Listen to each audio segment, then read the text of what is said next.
many of us in this room have dedicated our lives to peace, and we're so far from that. We can blame it on all kinds of things. We can blame it on corporate capitalism. We can blame it on the media. We can blame it on the two-party electoral system. We could blame it, what else do we blame it on? Money in politics. We tend not to blame it on ourselves. And I think in the end, it is us. It is a tremendous failure on our part as a peace community, as a faith-based community, as a community that talks about and believes in love and compassion.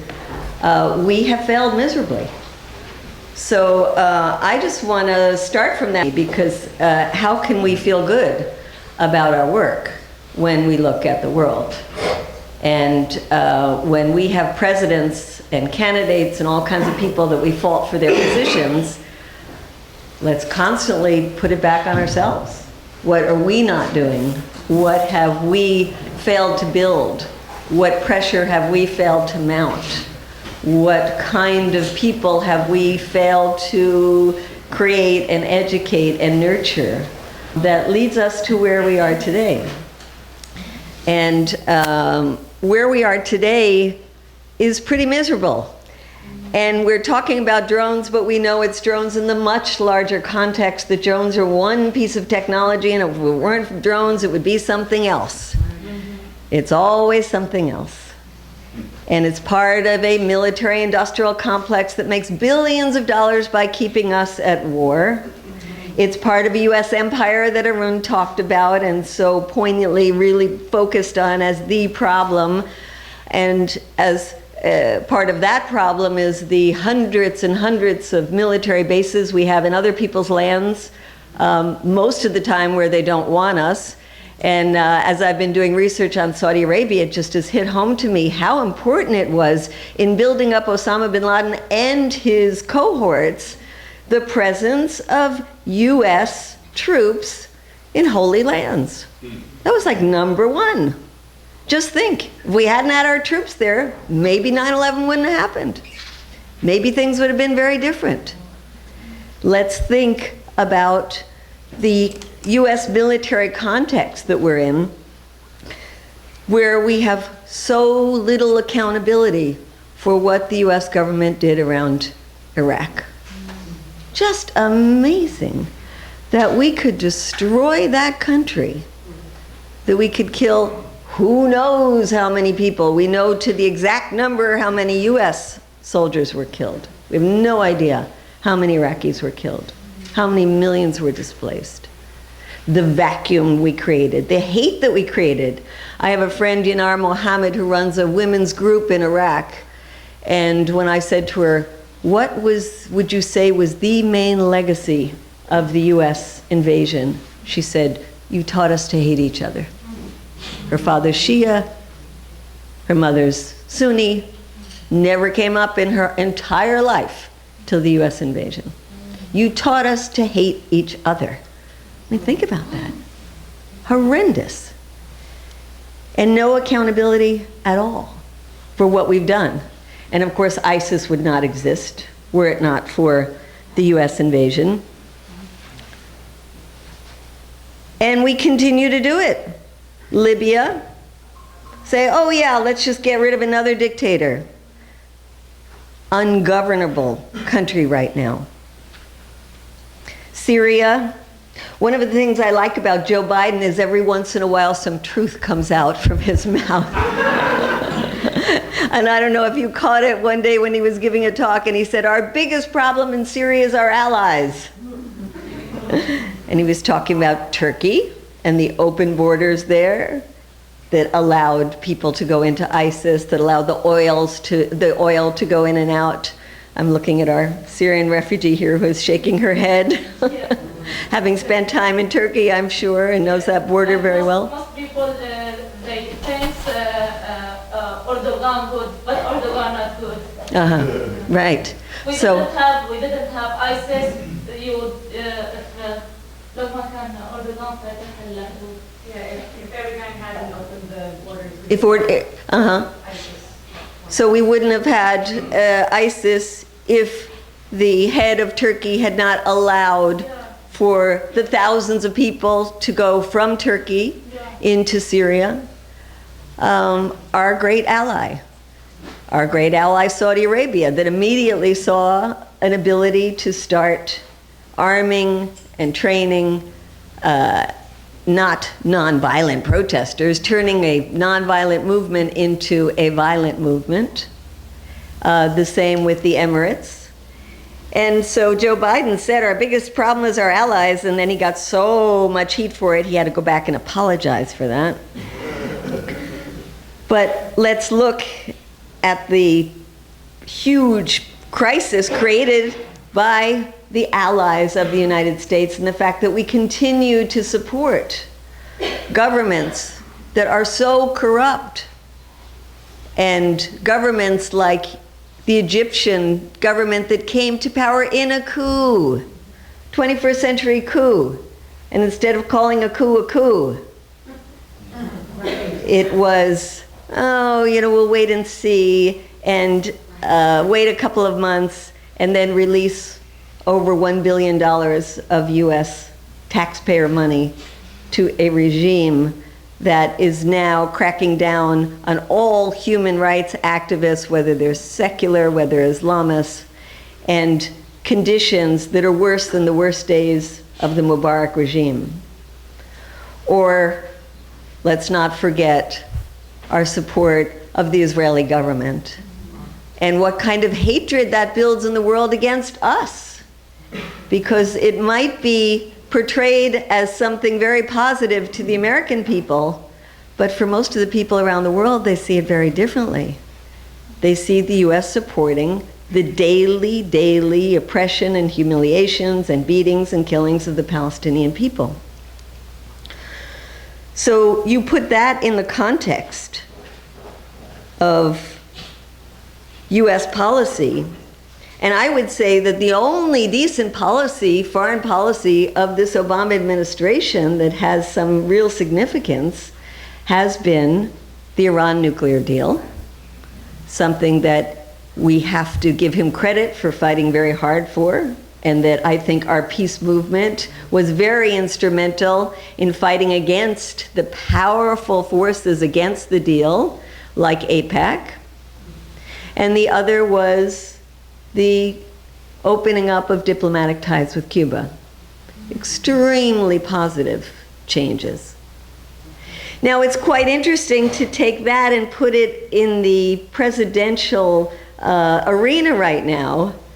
And instead of the candidates saying, let's build on the positive things, let's build on the diplomacy, let's see how we can use political solutions to the problems of our time, we have Trump and Cruz, who for some reason, and I would love to see the internal pollings that they do, that tell them that the American people want more war. I really don't understand that. Because they're talking about carpet bombing, and they're talking about torture, and they're talking about how we can increase the level of violence.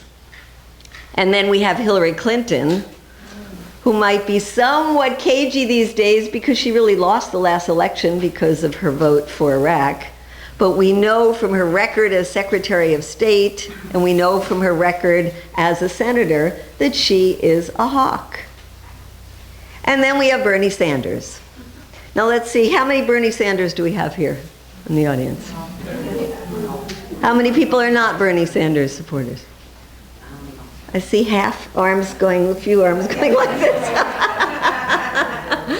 And I'll speculate that the arms going like this are because you might really like what he's doing and talking about on the economic issues and the amazing kind of education that he has given to this public about the inequalities that are so inherent in our system, and how good he is on the climate issues, and how when the Black Lives Matter people got in his face, he learned the lesson, and he took that lesson internally, and he is going out with a wonderful message now, talking about why Black Lives Matter, relating it to the issues of mass incarceration in this country, all those wonderful things that he's talking about. He reluctantly talks about foreign policy. He rarely talks about foreign policy.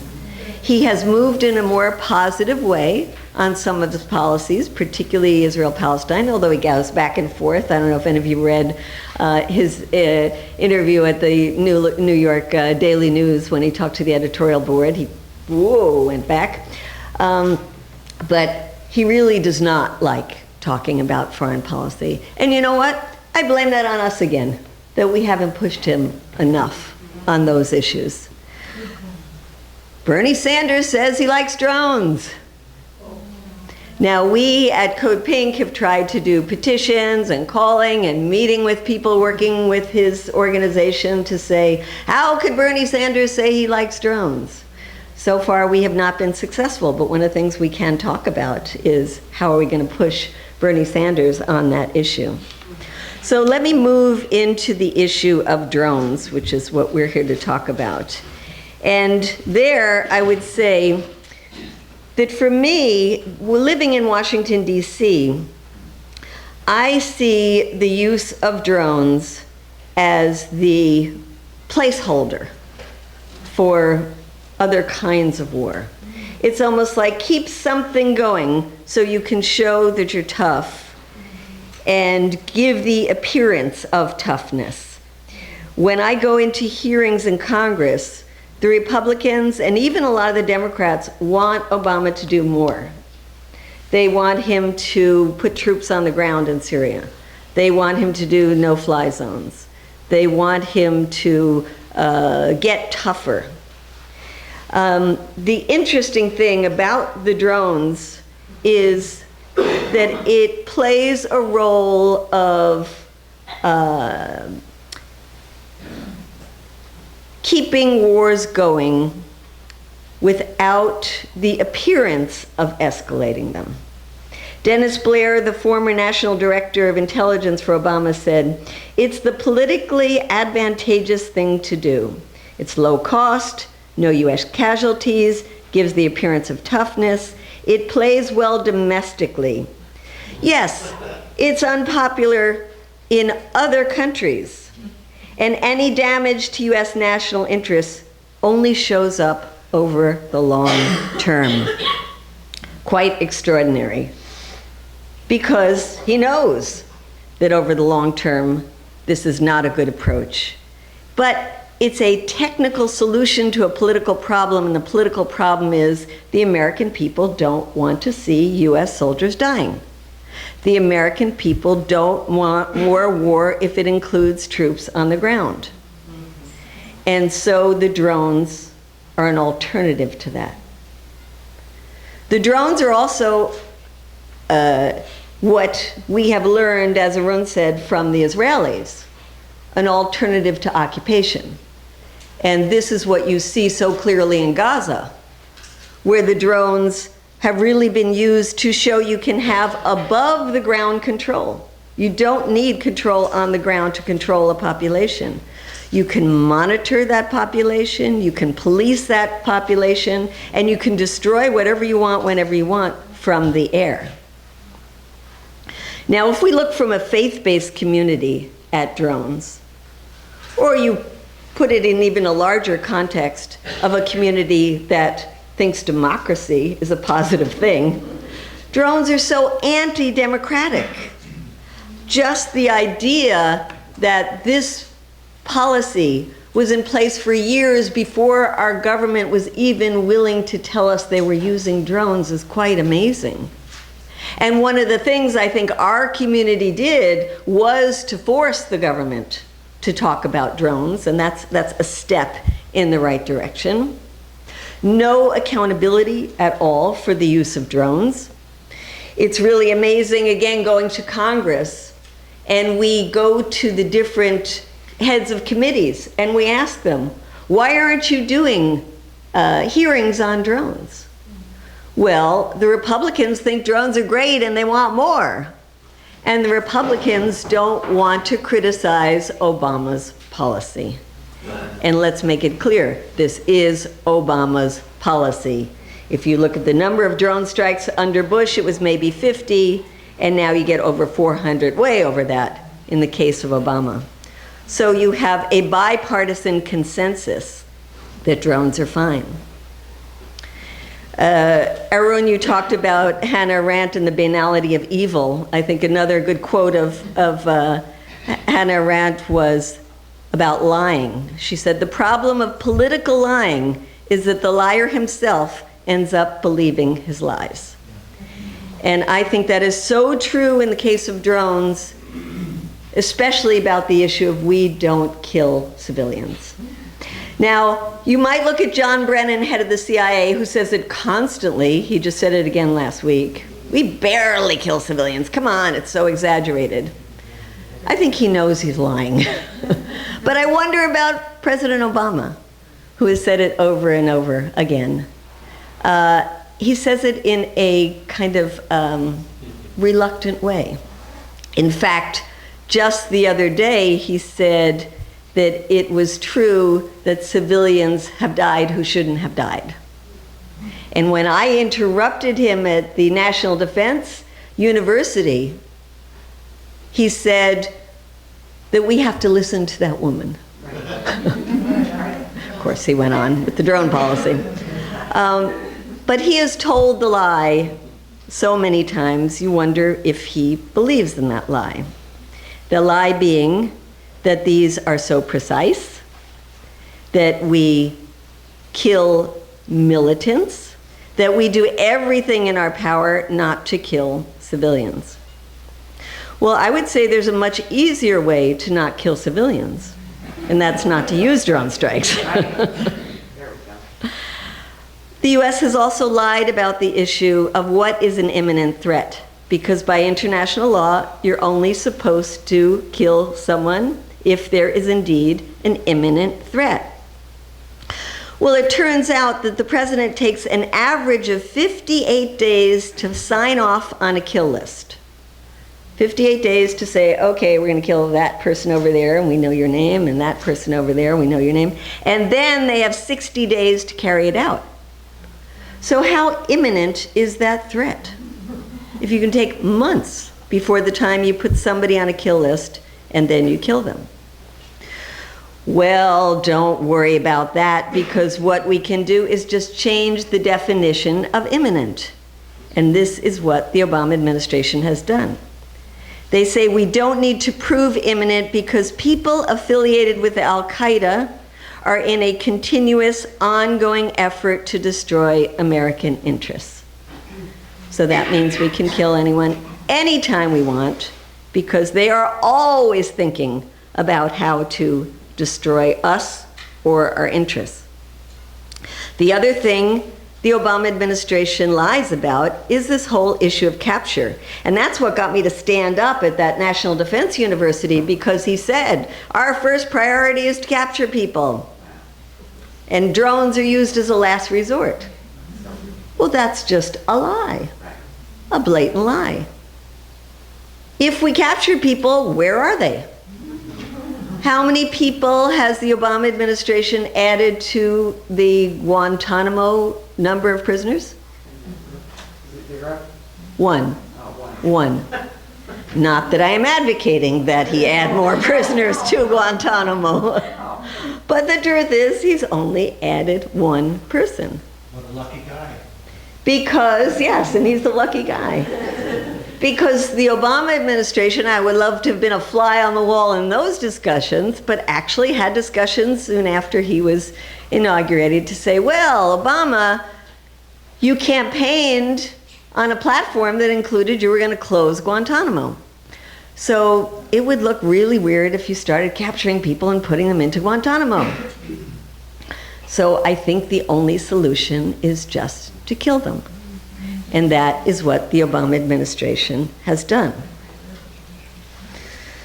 But they keep putting out this myth that we are saving lives because, after all, we could be doing other things to these people. We could be carpet bombing them, like in Dresden. We could be dropping an atomic bomb on them, as in Hiroshima. So we are just using these very precise weapons.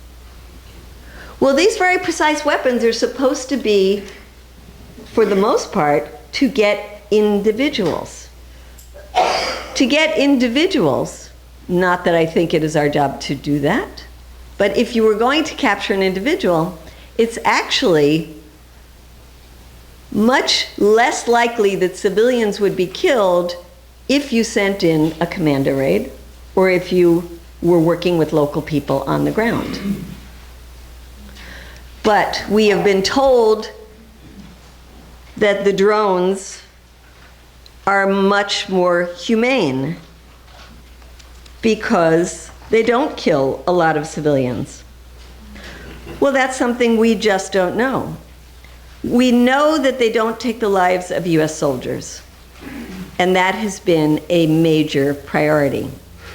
Now, I do want to talk about how racist this policy is, but you mentioned, Arun, how US corporations and the US military, I would say particularly, have been one of the few places in this country where people of color have found not only a way to enter, but in the US military particularly, a way to move up to higher positions.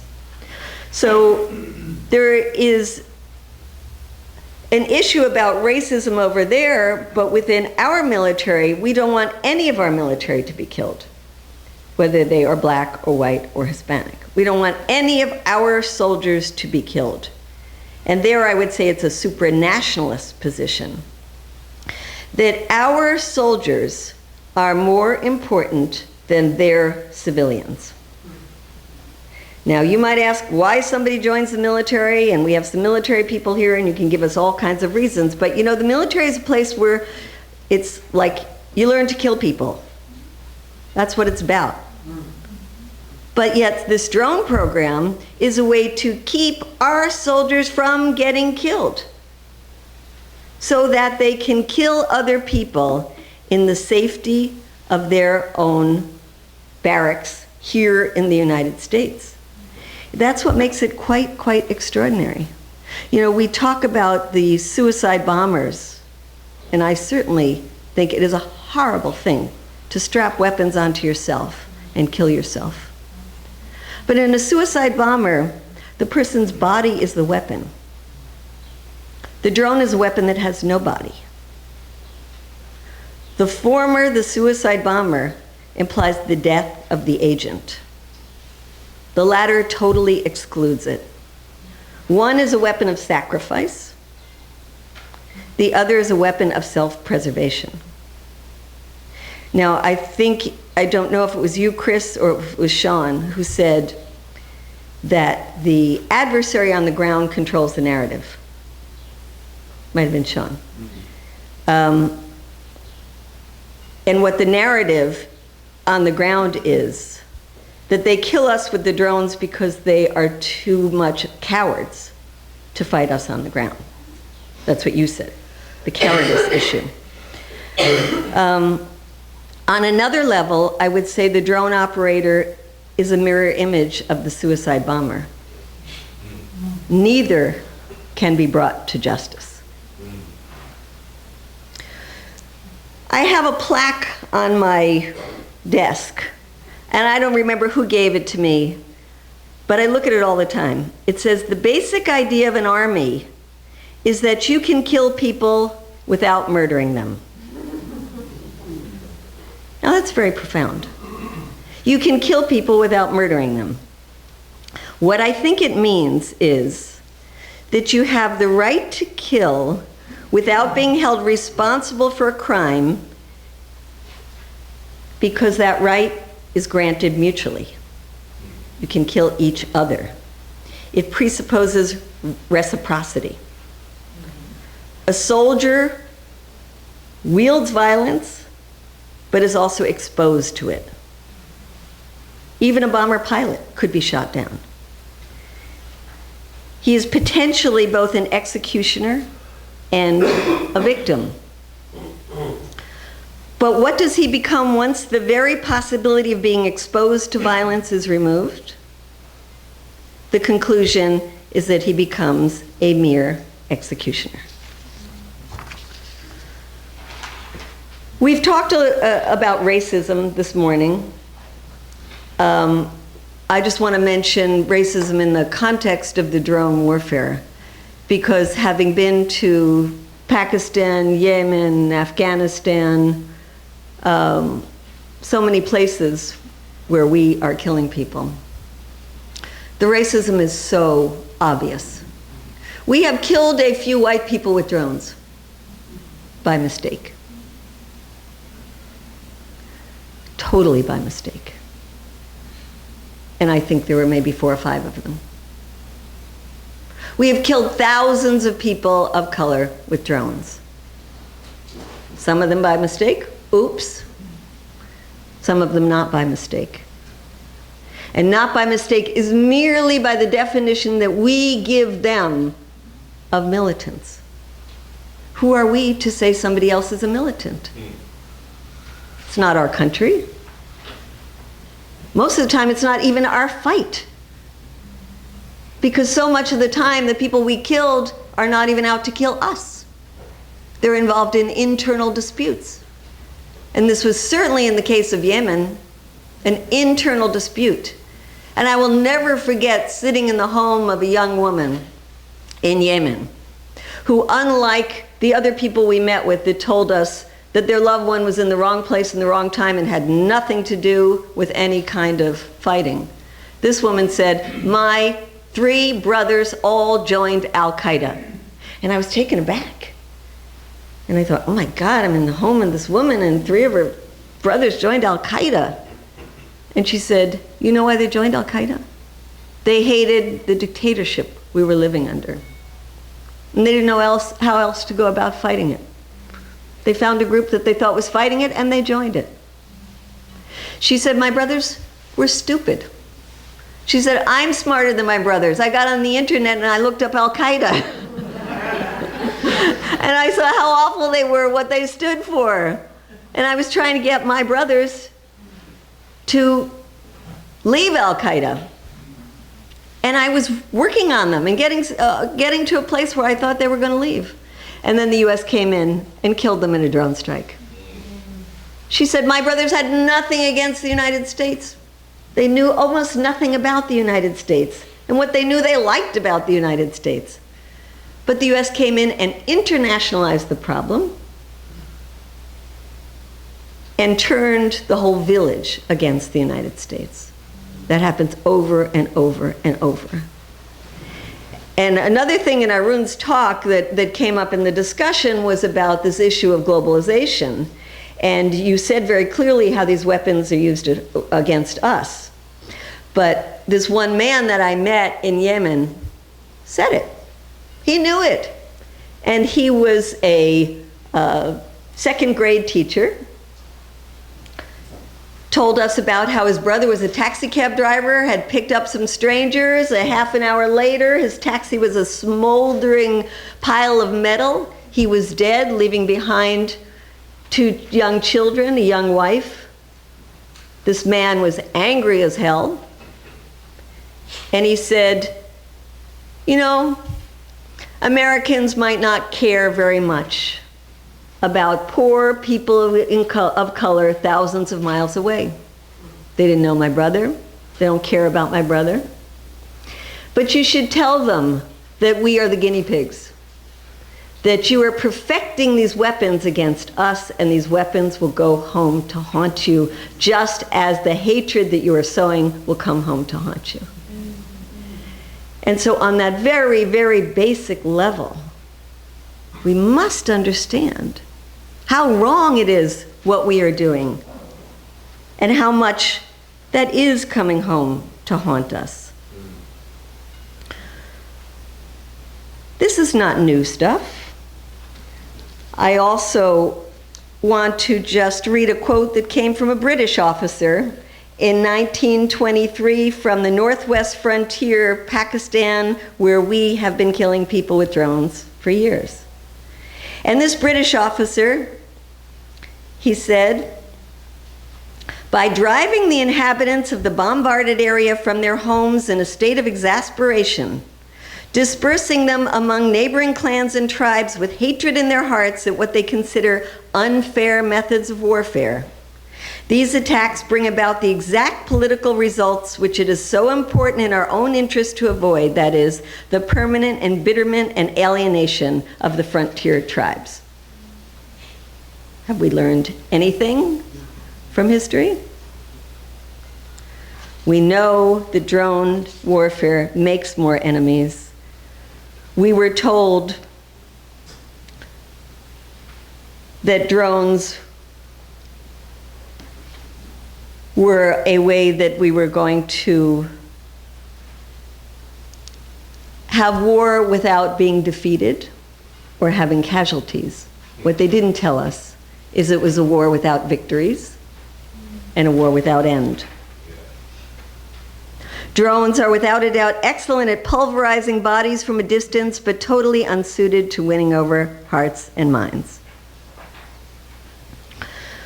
So,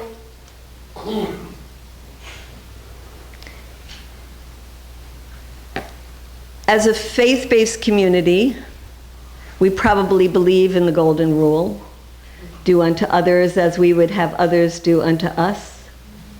It's in every faith in a different way. Well, the UN rapporteur on extrajudicial killings said, if other countries did unto us what we are doing unto others, the world would be in total chaos. We are not only using these weapons because we think we are superior and can get away with it, we are selling them, and the Israelis are selling them even more than we are selling them. We are setting examples that others have learned and will learn even more as the years go by about how easy it is to kill people through drone warfare. And we are turning our adversaries into martyrs by doing this. The trip to Yemen that we took, there was a young woman journalist. She was maybe 25 years old, and she hated Al-Qaeda. And she said that religion and the role of the state should be totally separate. And she wrote that in a column, and for writing that, a fatwa was issued against her. Death threats against her, and she had to go underground. And I said to her, well, what did you do and how did you do that? She said, I just put on the niqab. But for a year, she had to go around like that until things calmed down.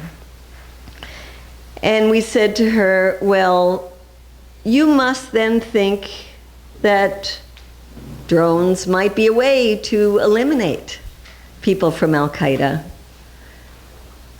What do you think about the policy? And she said, I hate Al-Qaeda and I hate drones. She said, every time a drone strike kills an Al-Qaeda militant, it turns them into a martyr. She said, I want to see them captured. I want to see them given a fair trial. I want to see them put in prison for life.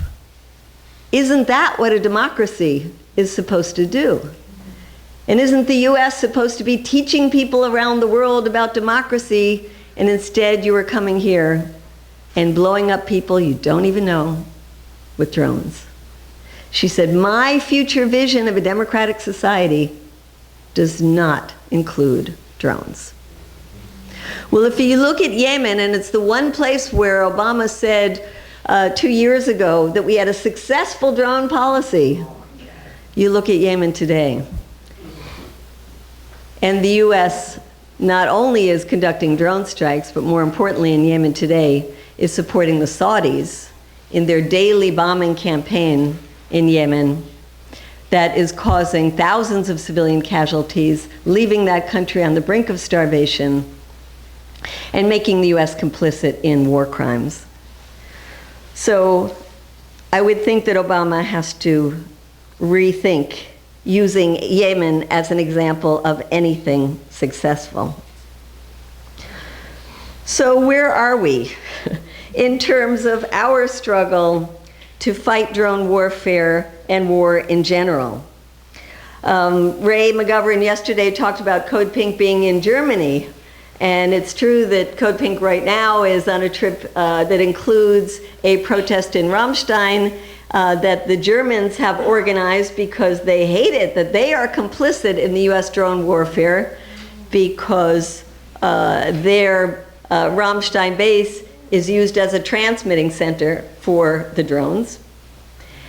And how many people here have been involved in the Hancock protests? So let's give a hand to the people here who are understanding that the pilots piloting these drones in our own backyards, that is first and foremost the place that we have to protest. And just last week, there was an example of Veterans for Peace, Code Pink, and other groups coming together outside of Creech Air Force Base for a week-long protest. We have the example, not enough of you, we want more of you, of Chris and the drone pilots who are speaking out now in such a powerful way, and thank you for your voice.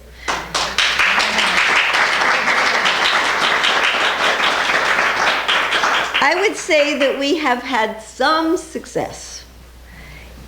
One of the things I mentioned is that we have forced the administration to talk about this more, and in fact, now they're telling us that within a matter of days or weeks, they will be giving us numbers of how many people have been killed since 2009 with the drones.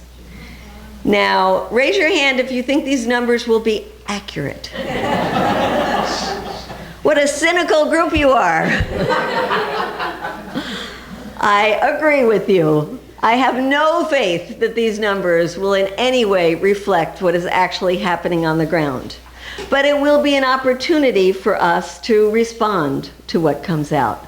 So let's be attentive to the administration's announcements about this and ready with our answers of where do they get this information, why is it so different from other information we've been getting, and even if they say that the vast majority killed were militants, ask the question of who is a militant and how do we define who is a militant and what gives us the right to kill these people. So the positive thing, there will be, the administration does have to feel they have to justify this policy to us. Another positive thing, and I wish it was better, is that public opinion has been changing significantly in the last couple of years. In 2002, when I started writing the book I did on drone warfare, 83% of the American public thought that drones were good, that it was okay to kill people who were terrorist suspects with drones. Amazing. 83%. Not just Republicans, the majority of Democrats, the majority of independents, and the majority of people who self-identified as progressives. So that has been changing over the years. It is now at 58%. So still way too many people, but it is positive that this number is going down. And what's very positive is also that the major cohort group that disapproves of drones is the 18 to 29-year-olds. 50% in that group disapproves of drones. In fact, the lowest approval rate, or the largest disapproval rate, was among young people, women, and minorities, particularly in the Latino community. Very interesting. So I wanted to open when we have the discussion about what more can we be doing to change public opinion, because public opinion has to change before policy is going to change. And I want to end with two quotes. One is because I was looking at some footage last night of Obama's trip to Cuba, because it was such a historic trip to Cuba. And I saw him in a motorcade, was driving by a street in Cuba where I lived in the early 80s. And I would always take my bicycle going from my house to work in this very roundabout way to go by that street. And people would always say, "Come on, Medea, you've been living here long enough. Don't you know that's the wrong way to get to work?" And I said, I like to go by that way because there is a billboard outside the hospital. And I like to see it in the morning. And it was a Che Guevara quote. And it said, "The life of one child is worth more than all the riches of the wealthiest person on earth." And I thought, what a beautiful way to start the morning. And it's especially significant with Donald Trump running, because it's just the absolute opposite of his way of viewing the world. And the other quote I wanted to end with is one by somebody that some of you, since we are in an interfaith group in New York State, probably knew well, and that's Reverend Sloan Coffin. Raise your hand if you worked with him at all.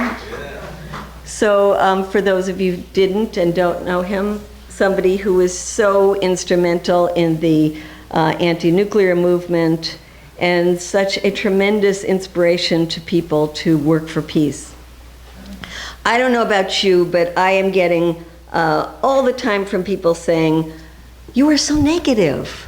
I mean, come on, Obama's a nice guy. Why are you so tough on him?" Or, you know, "You're always against this and that and this and that. And isn't it tough to live your life from such a negative space?" So that's why I love this quote. Reverend Sloan Coffin says, "We must carry on a lover's quarrel with the world, so that when we depart this life, we leave behind a little more truth, a little more justice, a little more peace, a little more beauty than would have been there had we not cared enough about the human race to quarrel with it, not for what it is, but for what it yet might be." Thank you. People would like to ask some questions or make a brief comment. Let's start with you. Thank you. Medea, I'm very happy that you brought up electoral politics. I know that it's very often left out of meetings on the left, and it was refreshing to hear that.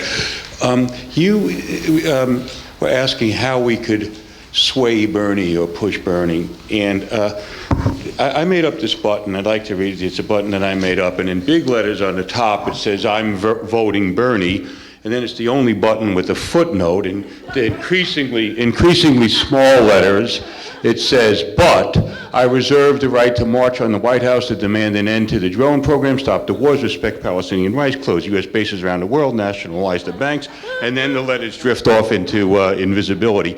But no, the reason I mentioned the button is that it's not just an effective tool after he wins, but even now as he's running, to talk to his supporters about some of what we see as his shortcomings as well as his strengths. But with that in mind, I think how wonderful it would be if groups, I won't say such as, because that puts you on the spot, I'll say groups like Code Pink, if they were to endorse Bernie, not again, with these caveats in mind. So could you just speak to that? Well, you know, we have such a stupid system where so many of our groups are part of this 501c3 thing that we're non-profits, and so we can't take positions around that. I personally endorse Bernie, and I know that we at Code Pink are always doing things individually for Bernie Sanders, but we're not allowed as an organization to endorse him. So, and my button says, I stole it from someone else, but it says, "Roses are red, violets are blue, time to elect a socialist Jew." Wow. I think that congregations can be much a force for militarism, and more commonly, in my experience, have been that, than a force for peace and justice. In terms of what we can now do, I think there are two opportunities that occur to me besides electoral politics. One is the new movie, the Eye in the Sky movie. And I think during the afternoon we would do well to talk about that, both the pros and the cons and the opportunities. And the other thing is the New York State public library system, and actually the whole nation's library system, the Summer Reads program. I've taken on my library in Pine Bush because they have been very actively promoting and glorifying militarism. And this came out of the National Public Summer Reading Program. They had a website on there called A Million Thanks, which is a mindless, every person in the military is a hero, write to them because they are.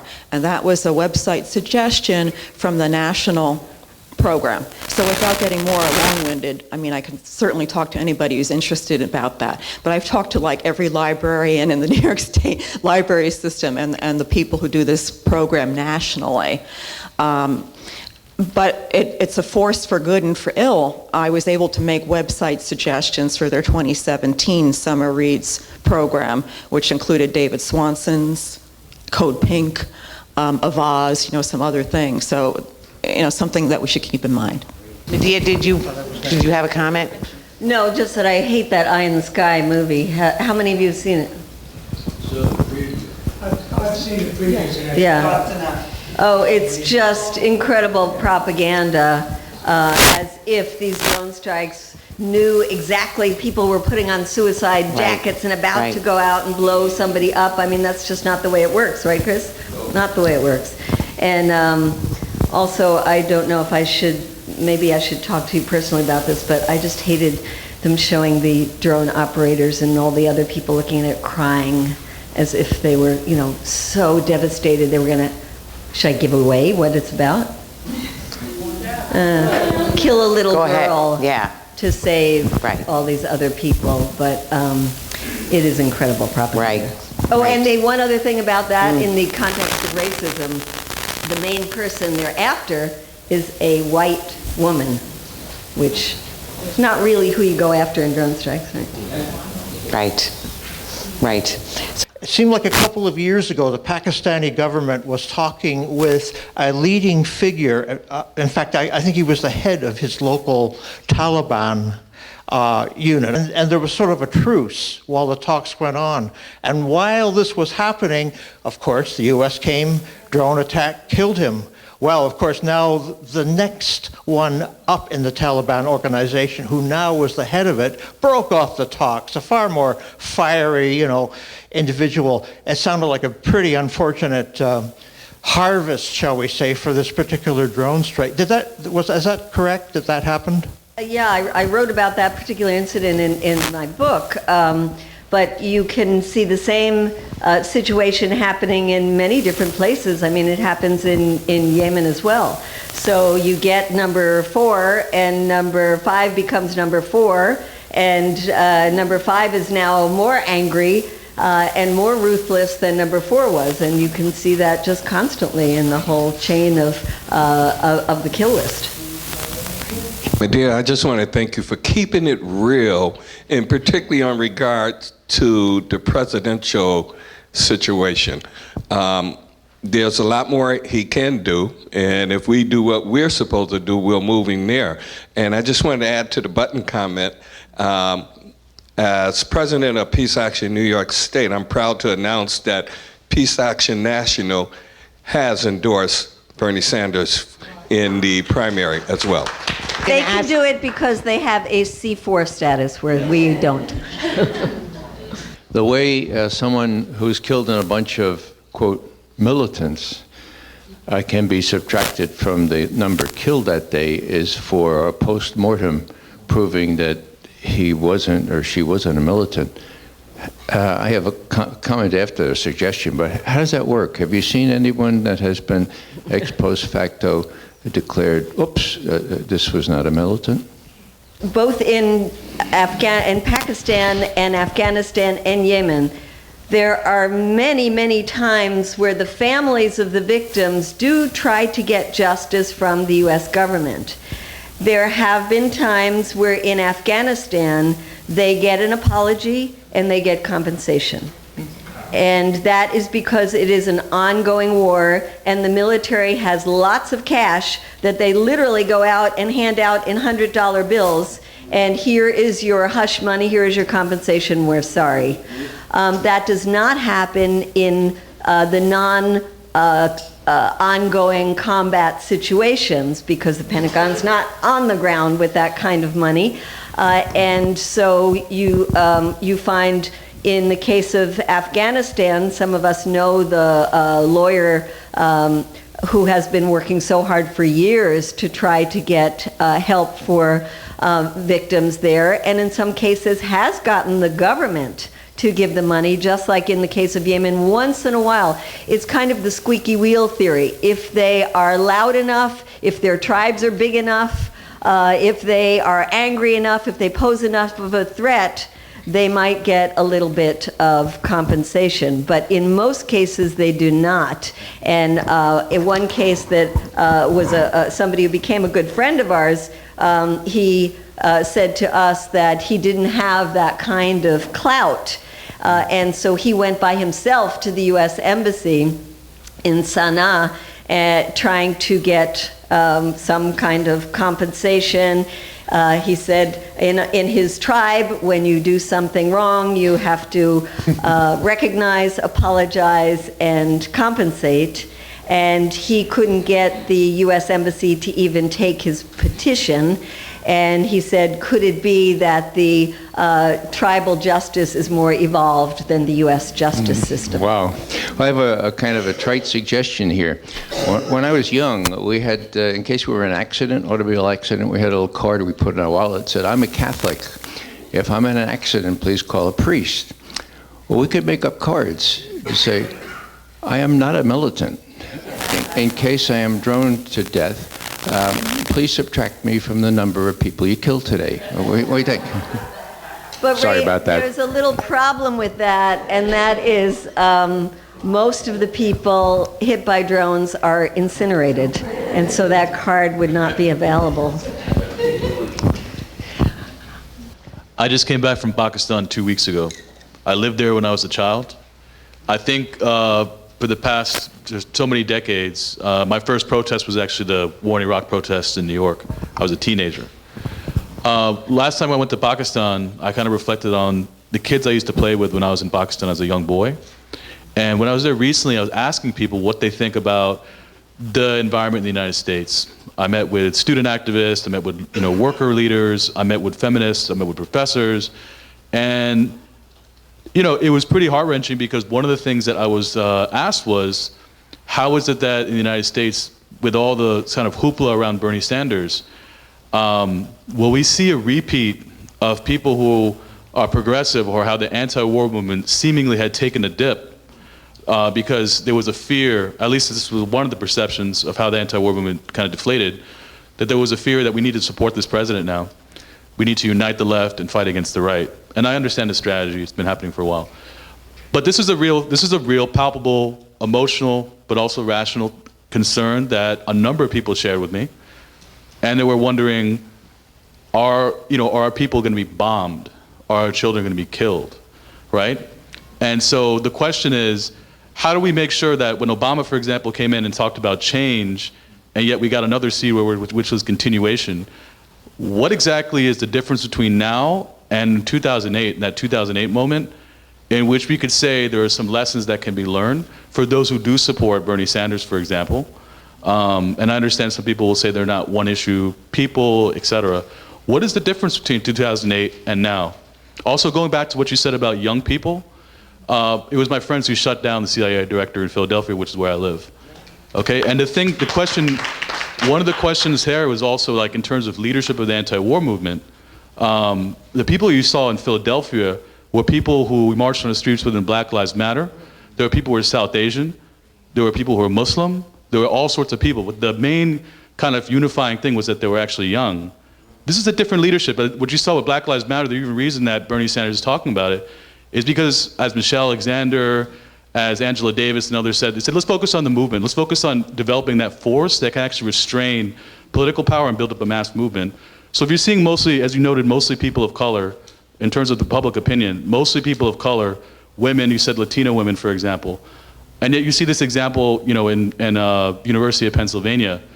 It seems to me that this is the kind of leadership we need to kind of talk about, a new kind of leadership that has to be supported, especially in the context of Islamophobia. So the question is, just to answer the Pakistanis who asked me the question, as someone who has family there, what's the difference between now and 2008 strategically, especially for those who support Bernie Sanders? Excellent question, and I don't know. I mean, history will tell us whether we will allow ourselves to get fooled again. And I think if the president is Hillary Clinton, the answer is yes. I fear that it will be hard to build, in the peace movement, it will be hard to build a movement against Hillary Clinton because she will be the first woman president. I think that the positive thing might be she will not stop the Black Lives Matter movement.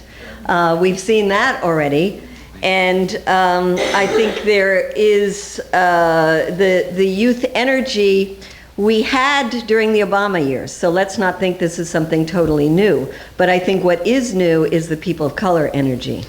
As I recall, the energy for Obama was people of color and young, but it was all put into the election of Obama. I think the young people that I talk to understand that mistake. That those who are putting energy into Bernie Sanders are doing it as a strategy, a part of a movement, not because their ultimate goal is to elect Bernie Sanders. So let's see if that plays out in reality. One other poll that I thought was astounding when I saw it is what Bernie Sanders has done for the word socialism. Right. The fact that now socialism, which a year ago was a dirty word, the majority of young people in this country have a more favorable attitude towards socialism than capitalism. That is amazing. I find that just extremely hopeful, and I think it might be the difference in what we saw in 2008. They see it as a systemic issue. I wanted to thank you for starting this talk with talking about sort of the failures of the peace movement to at least make peace as considered a policy as war is now. It seems like we've lost our moral compasses in a way as a movement. When you look at sort of the height of the anti-Vietnam protests, the moral compasses were coming from sort of student and youth organizers and from the media really showing what war looked like. And I'm wondering, where did these moral compasses go? What put a stop to them, in your opinion, that sort of created this generational gap that you see in peace organizing today? And where do you see, going sort of Mohammed's question, these moral compasses emerging now? I think it's a multifaceted answer. I mean, the very, very simple answer is one word: the draft.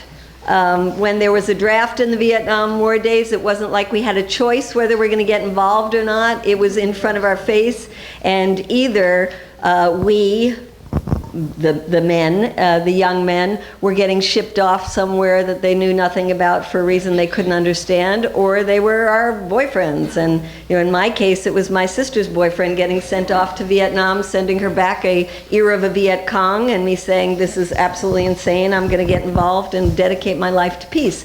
The moral compass was right in my face. Now it's not. It's much harder to see. It's much more complex. Drone warfare is part of that. You don't see it.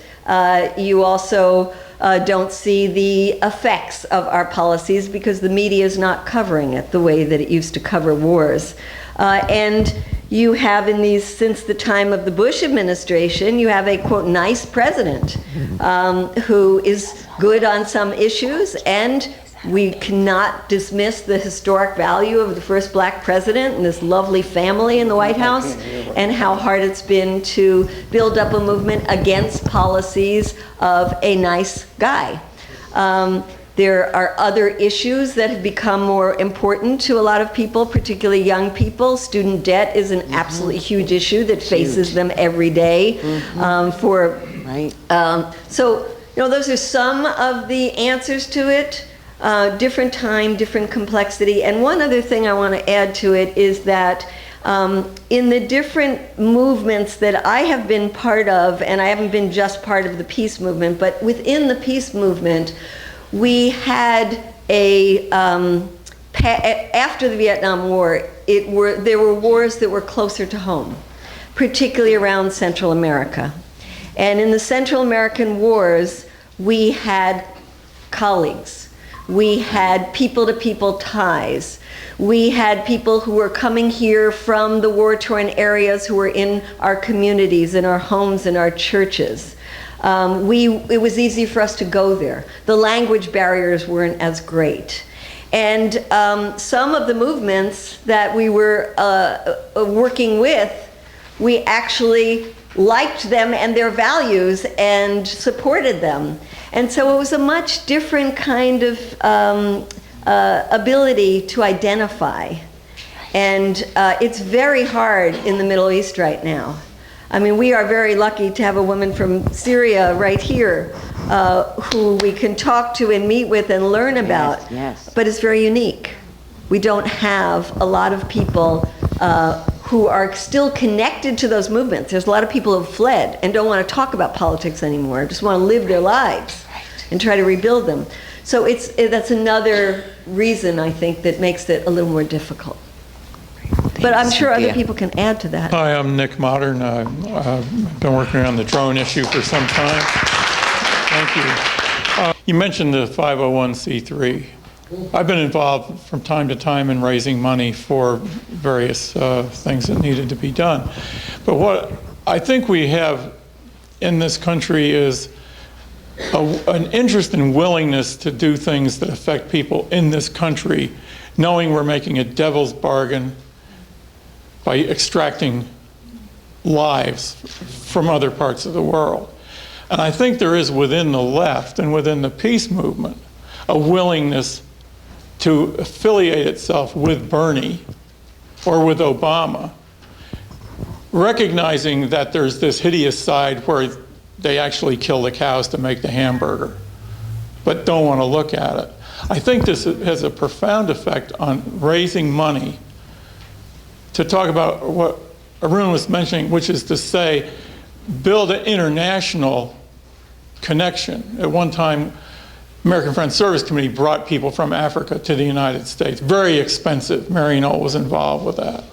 So I'd just like for you to address the issue of raising money at this time for the things that we've been talking about, because I think that's very fundamental to any kind of institutional base to deal with these, whether it's for younger people or older people. People still have to eat, and if they want to work for this kind of peace. So I think you've had experience in this, and I'd really like to hear what you have to say. I think a big problem in this country is nonprofit groups.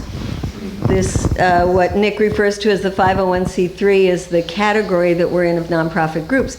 Revolutions are not made by nonprofit groups. You know? Right. You look around the world, it was never a nonprofit group that created a revolution. It was people rising up and not saying, oh, it's 5 o'clock, I'm going to go home now. The revolution will wait till tomorrow at 9 o'clock. So, you know, I have been critiqued myself over the years as being part of this nonprofit industrial complex. And at first I was really offended by it, especially since at a U.S. social forum, which is a gathering of people on the left, somebody hit me with a pie, which sounds fun and funny, but it actually was very aggressive and hurt, and scattered leaflets around saying that I was part of this nonprofit industrial complex. And of course I was really upset about it. And, but let me tell you, it caused me to reflect a lot. And I think I am part of the problem of the nonprofit industrial complex.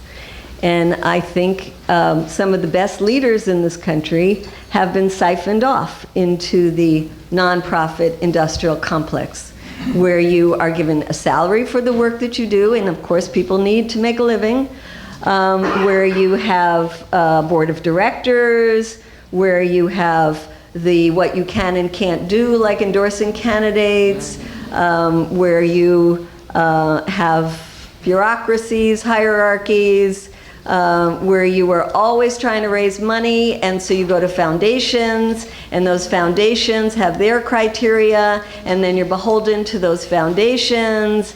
And I think it is a rat race. I think it keeps people thinking that, oh my God, I want to change the world, I'm going to find a nonprofit group to work for. And that's not how we change the world. So on one level, Nick, I understand that our work needs to be funded and that the peace movement is so underfunded. I mean, if you look at the money that goes into the climate movement, and now the Black Lives Matter movement is actually getting millions of dollars from all kinds of wonderful sources, including black celebrities, as well it should be. But the Black Lives Matter movement is not an NGO. It's a movement. And anybody can be in the Black Lives Matter movement. And it is very dispersed. And I'm not saying it's perfect. Groups within it fight with each other, all kinds of things that obviously happen when you're building something up, but it is a movement. How do we build a movement where people are energized, excited, outraged, whatever it takes to get out on the streets? And when we got out on the streets on February 15th to try to stop the Iraq War, Yes. that was just amazing, and we were part of a movement. Yes. People now look back at that and say, why did we go home? Why didn't we just sit down? And maybe if we sat down, we would have stopped the Iraq War. So let's build a movement, let's be more creative, let's be more outrageous in the way we demand peace, and the money will come. Thank you.